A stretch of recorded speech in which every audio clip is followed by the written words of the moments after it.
Hello friends, have you ever listened to a recording of yours and cringed at how it sounded? Are you very conscious about your voice? For any singers and actors out there, have you ever wondered what people think about your voice? Let's hear what a professional has to say about it. It gives me great pleasure to welcome my guest speaker in this episode, Mrs. Rama Vaidyanathan, a speech pathologist and a linguist. Welcome to the show, Rama. It's wonderful to see you today. How are you? I'm great. Thank you very much for having me on this show. It's an absolute pleasure. A speech therapist and a speech pathologist, are they one and the same? They are the same.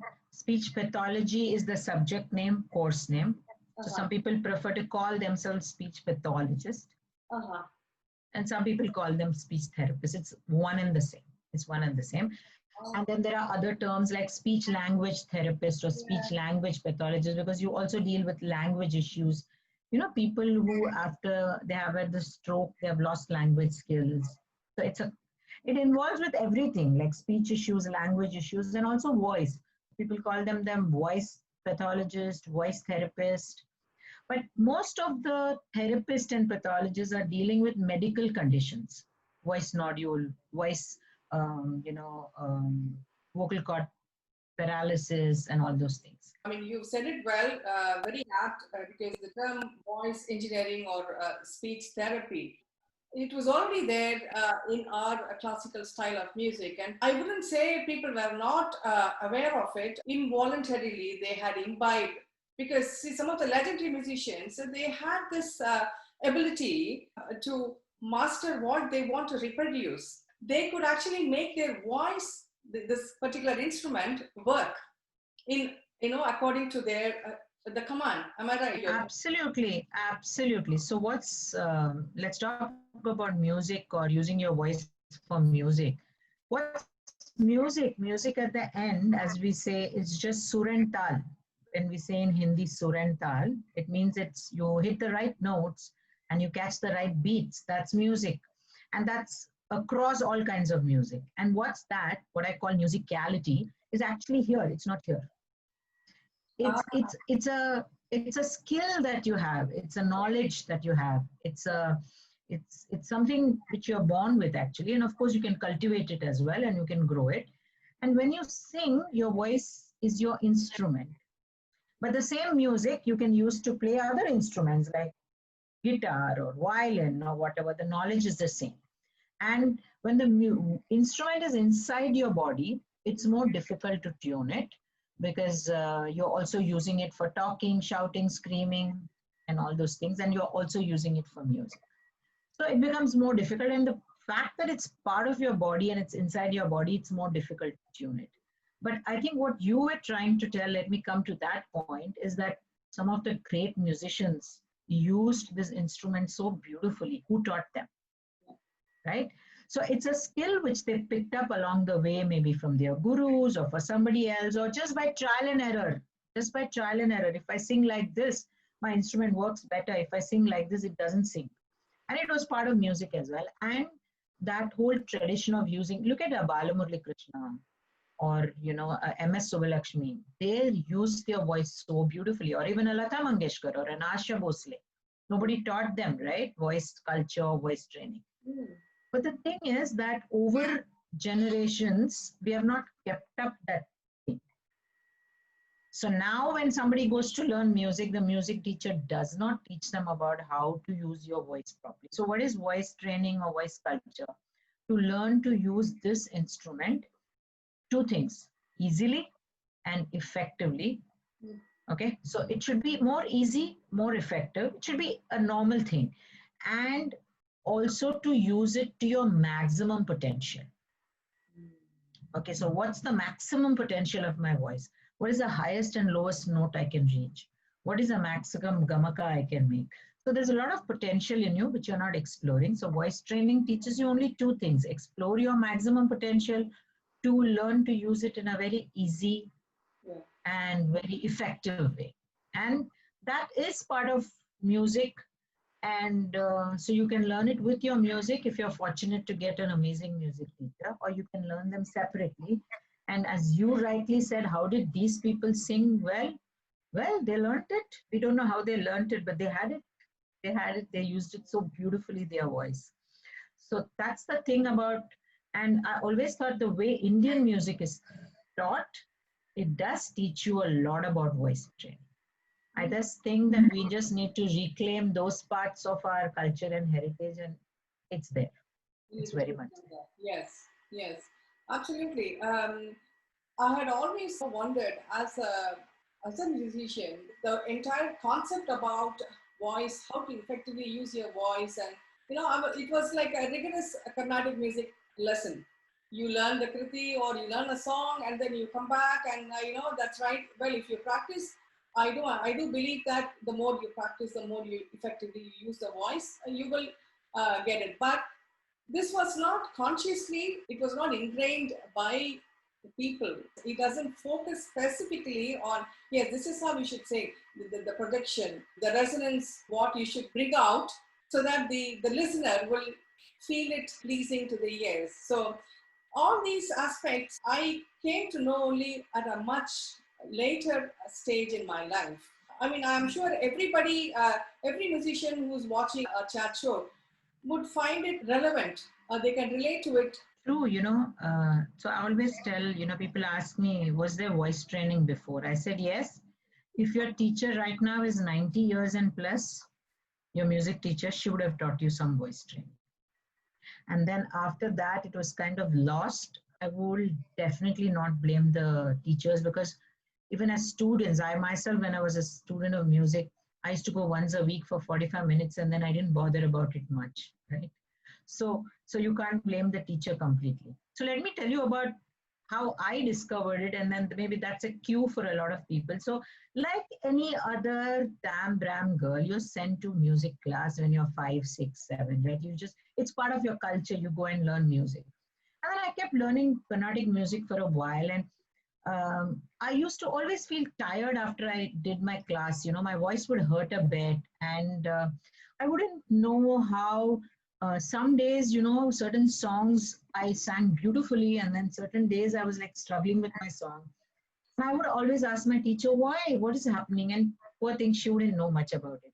So she would teach me, okay, she'll tell me, okay, practice more and you'll be okay and all that. So up to the age of about, say, maybe from 7 to 17, I learned a lot of Carnatic music.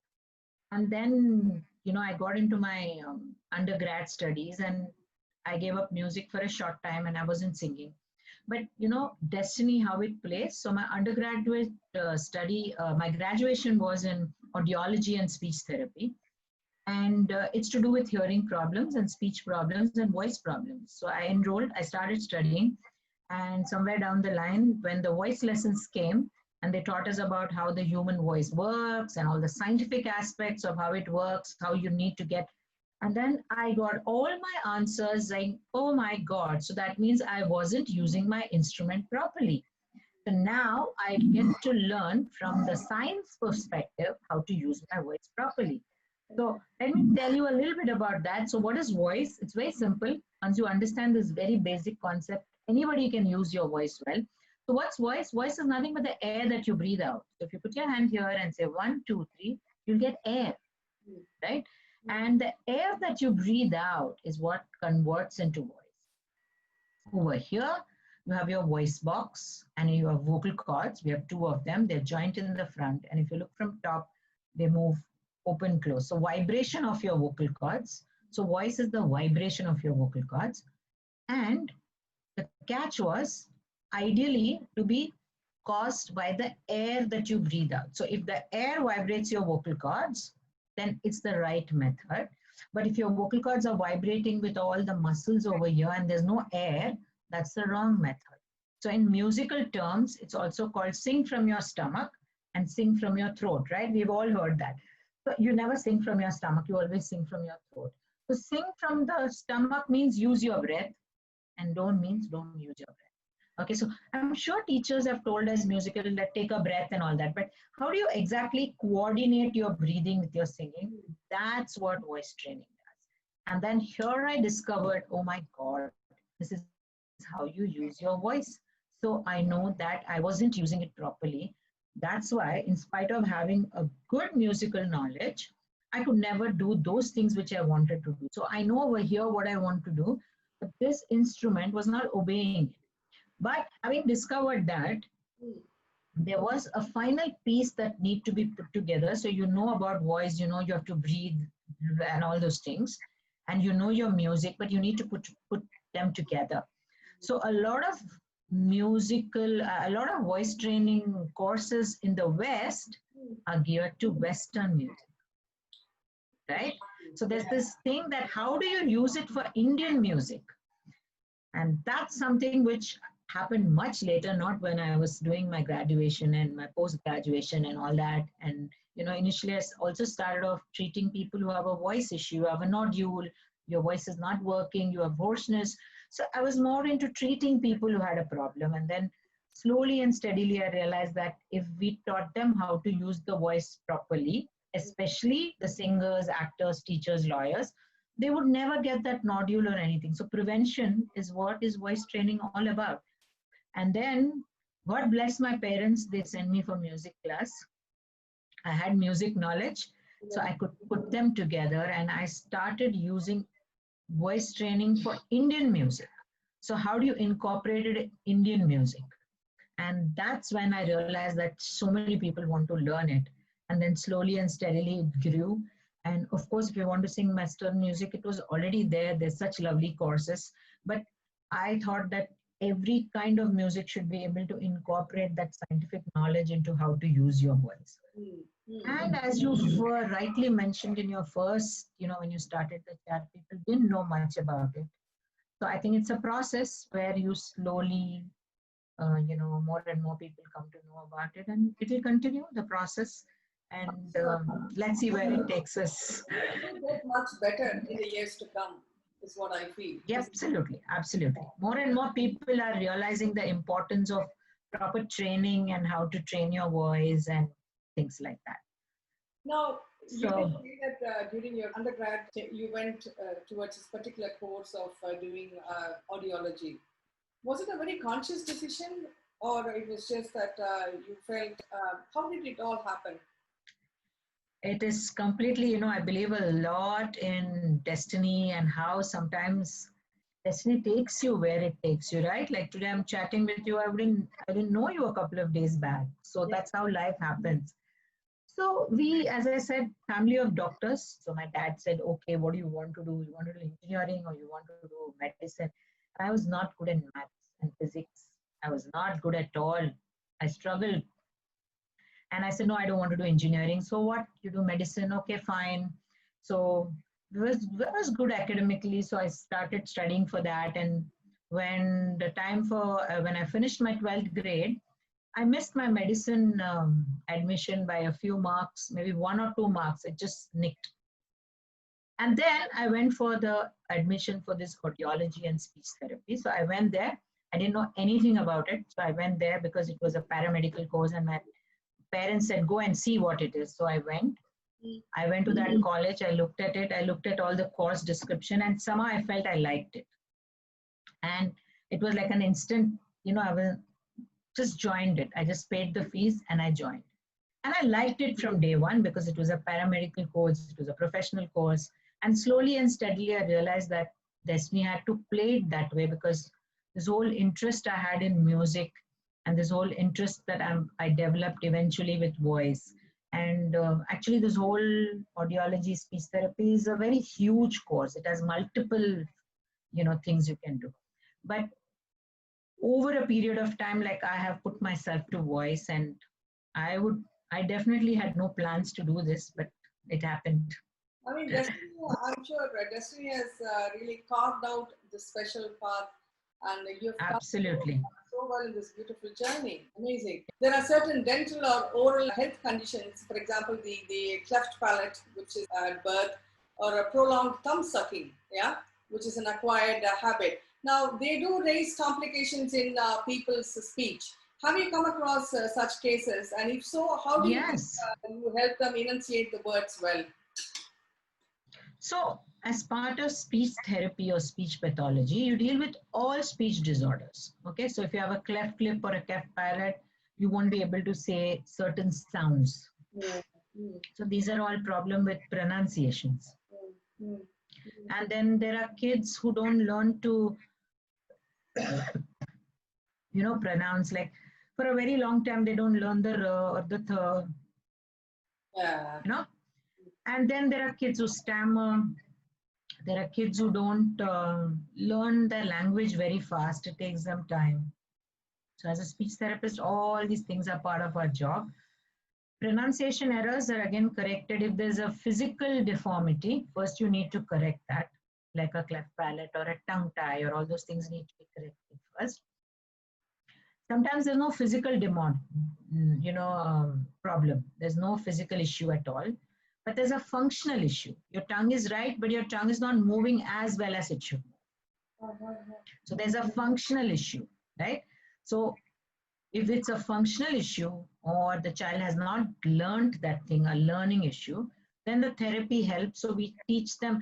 Any kind of therapy or teaching is breaking it down to the lowest level. So a kid comes, he can't say, this is a teacup. So he can't say t and k.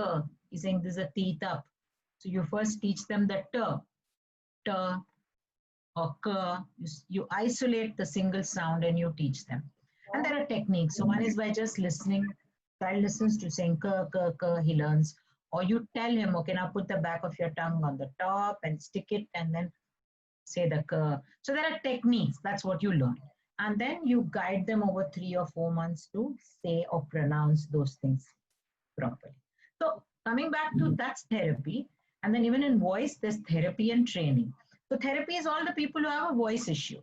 But over a period of time, I have slowly put myself more into training, which is more preventive, how to use your voice effectively to your full capacity so that you don't have a nodule or whatever, and so that you become a better performer. So there's that slight distinction which is still there. And then there are people who are voice trainers who are not necessarily therapists like me. They are musicians like you. They're singers, but they have learned the technique so well, they want to teach other people. Okay, so there are all kinds of people who can teach you the voice training. And I believe recently a girl contacted me. She said, ma'am, I'm in Bombay. I want to meet you. I've taken a voice coach course to become a voice coach from London. She was telling some university, but I don't know what. It's a 1-year course where you just learn everything about voice. I said, wow, I wish there were such courses when we were young. And she was telling me how she learned, a little bit of everything, the speaking voice, the singing voice. And I said, this is fantastic. What I learned over a period of 20 years through work, you've learned it in 1 year. And that was quite amazing. So there are a lot of mixing and mingling of different people. And you get to learn. Sometimes musicians can teach you something about voice training, which you never knew because they are musicians. They know so much, right? It's a constant.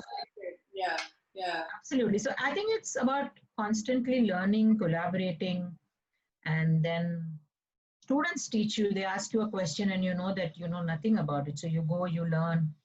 So as I said, it's a process and it's never going to end. You keep getting better and better and better and better.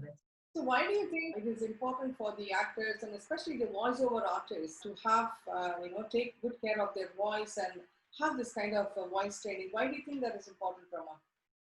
Actors and voiceovers mainly deal with two things. One is the long hours. So sometimes an actor or a voiceover, they're dubbing for 5 hours, 6 hours, 7 hours. So they need to have that endurance, ability to go on and on. And then you go the next day, the next day, the next day. You're shooting for 6 days a week. You're doing 10 hours, 12 hours. So you need to have an endurance, ability to go on to be able to do that with your voice. Your voice cannot tire. You have no such luxury. And the second aspect for them is emoting. So you need to, especially for the voice artist, he can't even show his face and expressions, only his voice. At least the actor can have the body language and the face expressions and all those things. So these guys really need to emote only with their voice. And then what is emoting with the voice? What we call voice modulation, bringing the right expression in your voice is varying it. The pitch goes up and down, the volume goes up and down. So you need to show anger and all those things. And that kind of flexibility in your voice will come only with training. So I need to sound angry or happy or bring that emotion. I'm doing a voiceover, even if I'm doing a voiceover for a Disney movie. So the monkey is happy, so I need to be happy in my voice, right? So some of the best animations, they win because of the voices. Right. So these are the two things, endurance and I think the emoting, the flexibility, the voice modulation. That will come only with training. Otherwise, it's not going to happen. Right. And now they say that having a strong voice also reflects your personality. What are your thoughts on this?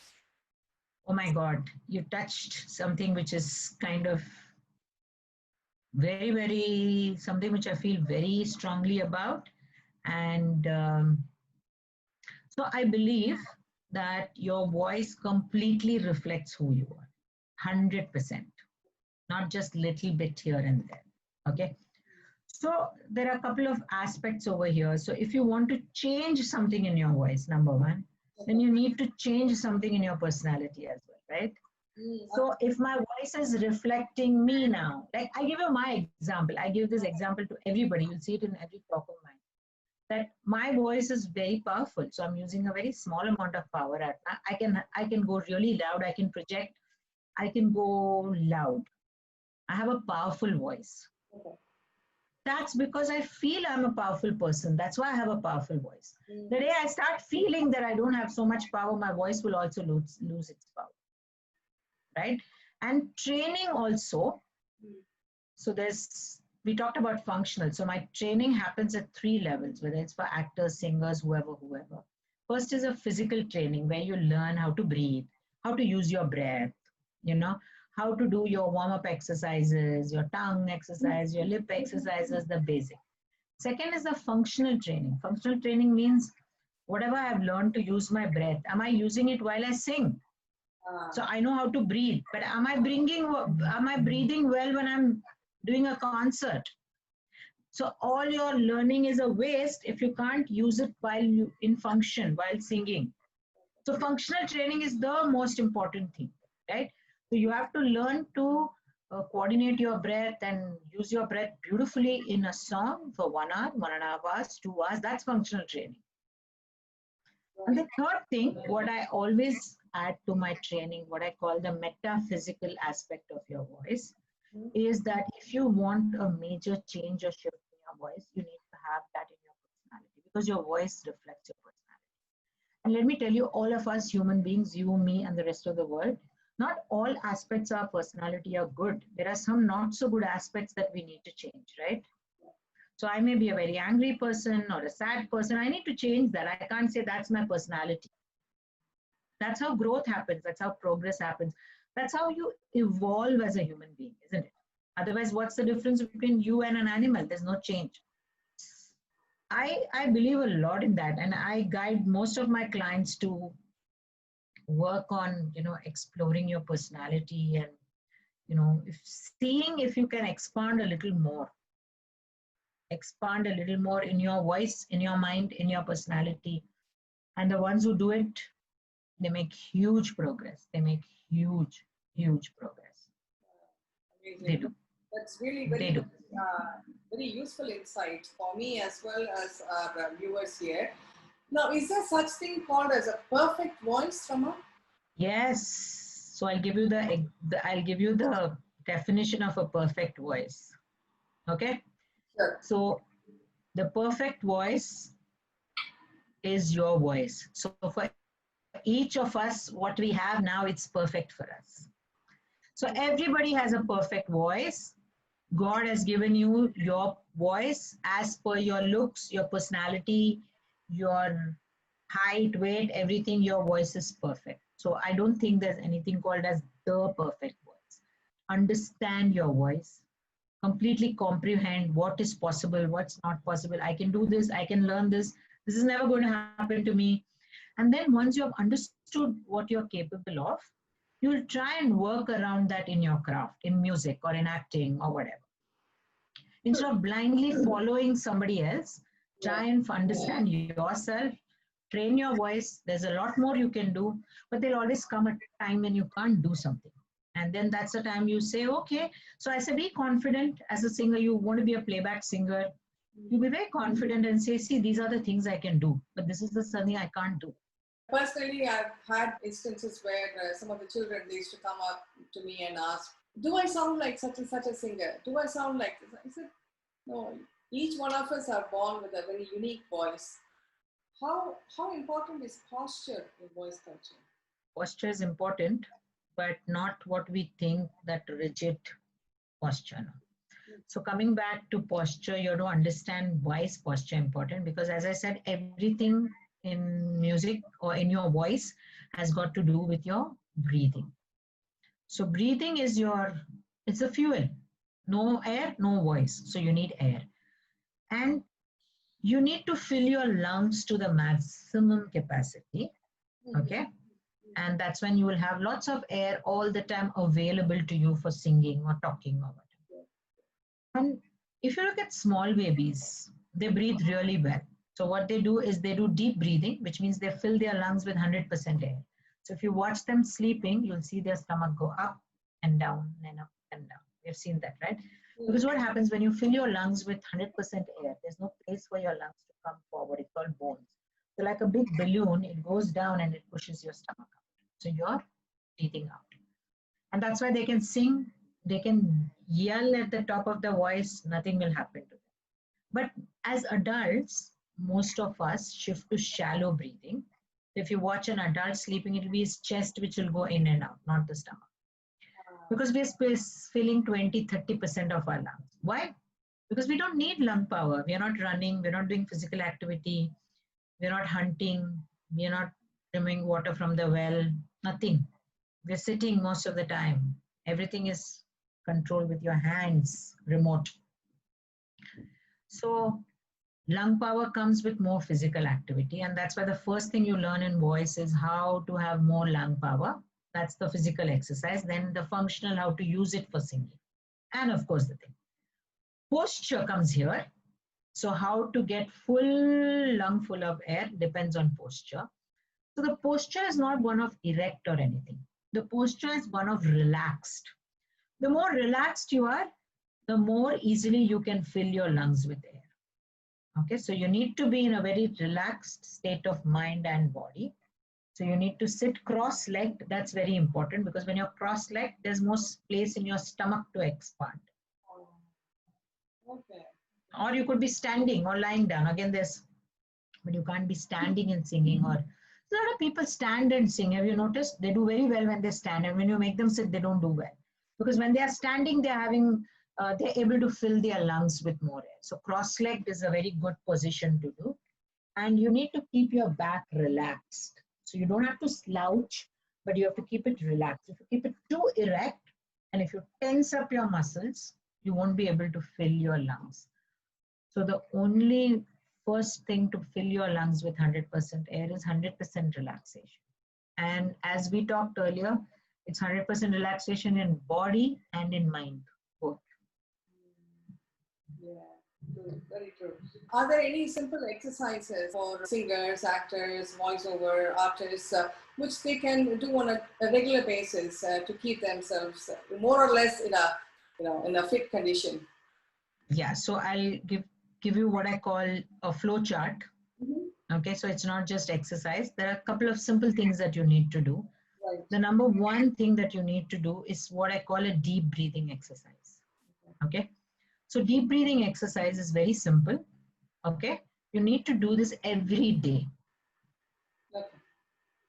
Okay, all your life, because you need to keep your lung power going. The whole of using your voice is only lung power. The more air you have, you can do more. It's your currency. It's your only petrol. You have to have it. It's a fuel. You need to have it. So simple breathing exercise. As I said, be in a relaxed position. I'll show you. I'll demonstrate. And you breathe in such a way that your stomach comes out. Because when you fill your lungs with air, your stomach comes out. So let me show you. What you do is you breathe in. Stomach comes out. And breathe in.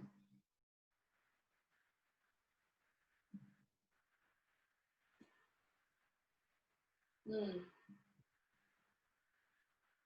You see, none of this is moving. I'm not doing none of those. I'm just doing breathe in and breathe out. Okay?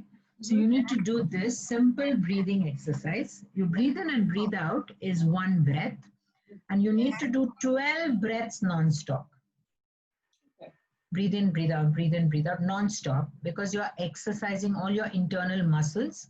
And as you know, with any muscle training, you need to have at least 12 counts for the muscle to develop. You can do 12 to 15.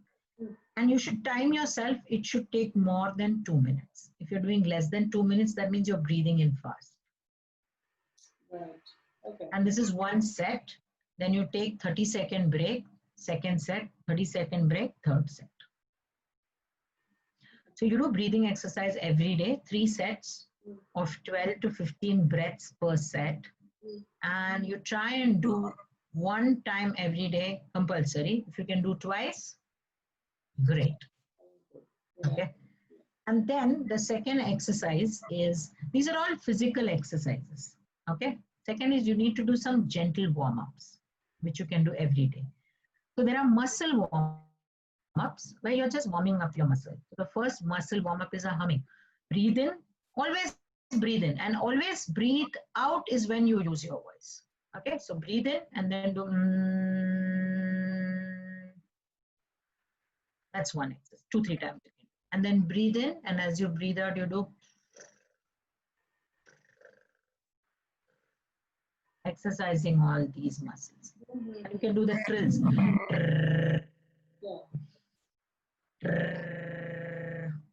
Then you can do different kind of humming.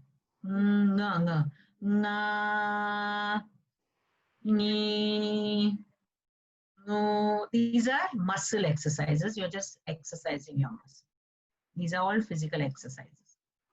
Then you need to do functional training. Are you using this breath for singing? That's a long training. It takes 3-4 months. We're not going to talk about it right now. But you can do functional warm-ups also. So you can do, take the 7 notes, sa, re, ga, ma, pa, da, ni, sa. So I'll teach you 2 exercises in that. One is 1 note, 1 breath. Breathe in. Sa, breathe out while you sing. Re, ga, ma, go to sa and ma. So you breathe in, and when you breathe out, you have to say the swaras. 1 note per breath. 1 note per breath. 1 note per breath. It's a good warm up, and it also helps you to coordinate your breathing and singing. Amazing, amazing.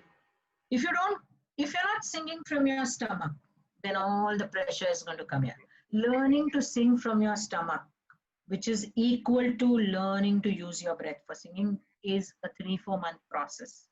So get somebody to train you for that. But these are warm-ups. Then you can do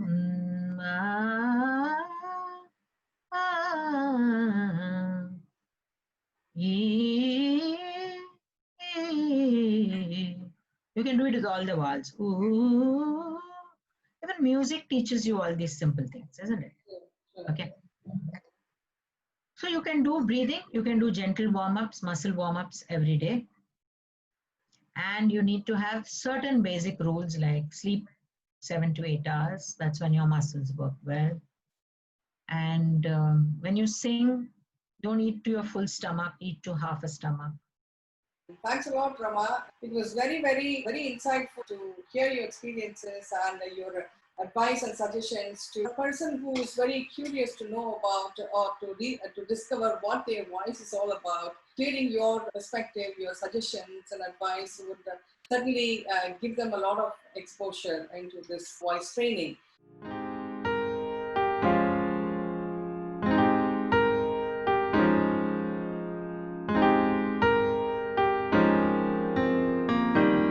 Describe yourself in 3 words. I'll say strong and free.